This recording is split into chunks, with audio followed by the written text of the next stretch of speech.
Olá, estamos aqui de volta no segundo bloco do Fale Mais Sobre Isso dessa semana, com a psicóloga clínica e consteladora sistêmica Deise Carvalho, discutindo justamente isso, o que é a constelação sistêmica. Porque é uma prática, é uma técnica, uma metodologia, enfim. É tudo isso. É tudo isso, né? É uma forma de cuidar do outro e de cuidar de si também, né? Sim. Que tem aí ganhado muito espaço, né? Muitas pessoas têm tomado conhecimento, algumas pessoas participado, outras por pura curiosidade, umas por sincero interesse, querendo entender o que é isso, né? É mais uma forma de se lidar com as questões humanas. E a Deise está aqui hoje para me ajudar a entender, para te ajudar a entender o que é a constelação sistêmica. E ela estava falando sobre a operacionalidade, né, do que vem a ser o amor dentro do entendimento da constelação sistêmica. Porque, Deise, vira e mexe as pessoas estão falando em amor. Amor, amor, amor. Mas amor, a princípio, é um conceito abstrato, né? Mas como o amor pode deixar de ser um conceito abstrato, né, e passar a ser algo real, concreto na vida das pessoas? O Titãs, inclusive, banda de rock brasileira, tem uma música que fala que não existe amor, existem provas de amor. E no bloco anterior você estava falando sobre as ordens... As ordens do amor. Ordens do amor, demonstrando aí dentro da constelação sistêmica, a teoria, que existem 3 níveis ou 3 possibilidades. Não são 3 possibilidades, são 3, vamos dizer assim, 3 características. 3 Para que características. essas ordens, elas precisam existir. Para existir para quê? Para que o amor se concretize Para que o amor na relação. flua. Flua e se concretize na relação. Isso. Então, Em você tava... todas as relações. Legal. Né? Continue, por favor. A gente falou no bloco anterior do dar e receber. Sim. Né? A gente falou das desordens, né? Que é a abstinência e a questão da prestimosidade. Tem uma outra questão que é o pertencer. O que é o pertencer? Todos pertencem. O que significa isso, todos pertencem? Às vezes, a pessoa exclui através do julgamento. Uma vez, vou dar um exemplo, eu tive uma cliente que excluía de forma inconsciente o avô. O avô teve uma história de ter assassinado alguém. Então, era algo que não era falado na família. E, querendo ou não, essa família tinha várias consequências a partir desse acontecimento. E essa pessoa ela tinha temor de que alguma coisa muito ruim fosse acontecer. A partir de uma constelação, apareceram indícios de alguém excluído. E esse excluído era o avô. E o que é dar lugar? Você é meu avô. Você tem um lugar no meu coração. E dentro do sistema, né? E dentro. Quando você faz isso, não quer dizer que eu concordo ou eu discordo daquilo que meu avô ou outra pessoa fez. Aconteceu. Foi uma pena. Mas você é o meu avô. Lembra quando eu disse que nós somos o fluxo do que veio anterior?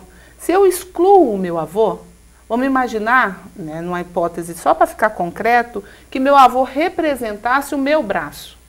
Quando eu excluo o meu braço, eu fico deficiente ou com uma deficiência. Então, o processo da inclusão, que é do pertencer, é colocar para que a gente se torne completo, com todas as partes, sejam perfeitas ou imperfeitas, e que a gente não use essa terminologia, porque isso é um julgamento. São as partes como elas deveriam ser. E aí a gente inclui assassinos, assassinados, suicídios, abortos. Quando uma pessoa fala, quantos filhos você tem? Eu preciso incluir todos. Aqueles que nasceram e aqueles que não nasceram. Então, se eu te pergunto, qual filho você é? Qual ordem? Ah, eu sou o terceiro. Aí as pessoas às vezes viram e falam assim, não, eu sou o quarto, teve um. Fica confuso. Não.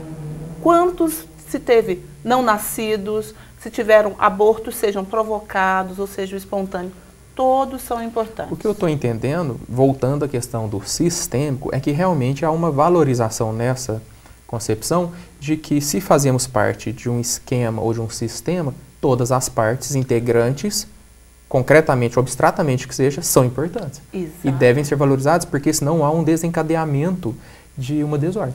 Isso. É isso. Por exemplo, numa organização, às vezes, alguém que foi muito importante na fundação de uma empresa, ela não foi valorizada e não foi dado um lugar. Às vezes chega aquela coisa e fala assim, é ultrapassado. Ok.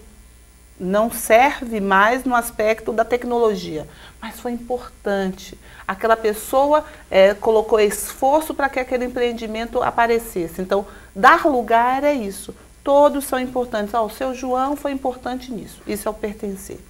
A hierarquia. Que é o que é o terceira ordem. Terceira ordem. Né? Na hierarquia, pais são grandes e filhos são pequenos. Mesmo eu, quarentona, vamos dizer assim, a minha mãe vai ser maior do que eu. Isso não significa que eu tenho que fazer aquelas coisas que minha mãe deseja que eu faça. Eu posso até dizer, não, mãe, eu sigo o meu caminho. Mas eu digo nesse tom e nesse jeito, não querendo ser maior do que ela. Uma coisa interessante para que quem está nos ouvindo faça é assim, quando você se colocar em frente à sua mãe ou ao seu pai, perceba se você sente que sua mãe ou seu pai é maior ou menor. Ou igual. Aí tem várias pessoas falando, eu sou maior, eu já estudei. Não, você tem que ser menor. Porque quando você não é menor, várias coisas da sua vida muitas vezes não dão certo. Porque eu preciso receber, é um fluxo.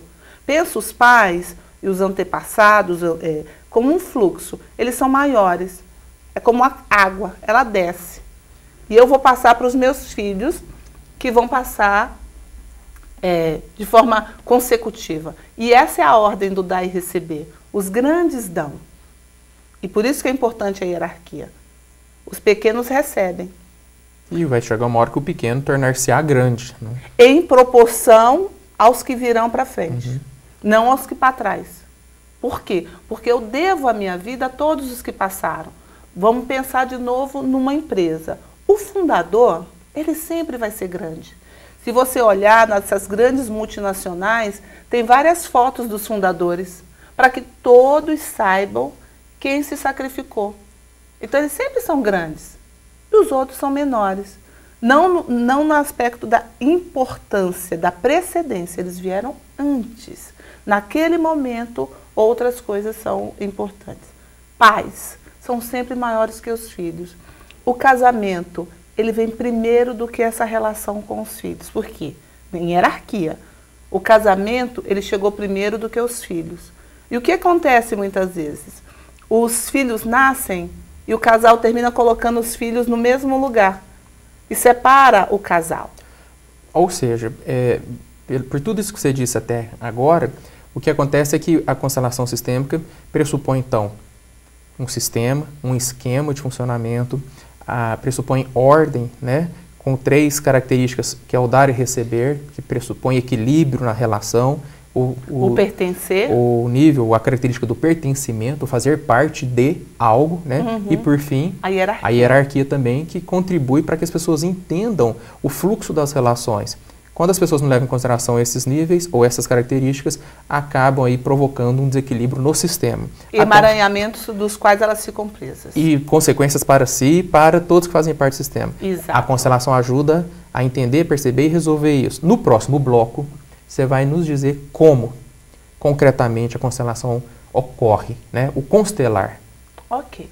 Voltamos no próximo bloco, entendendo mais sobre constelação sistêmica. Nos aguarde.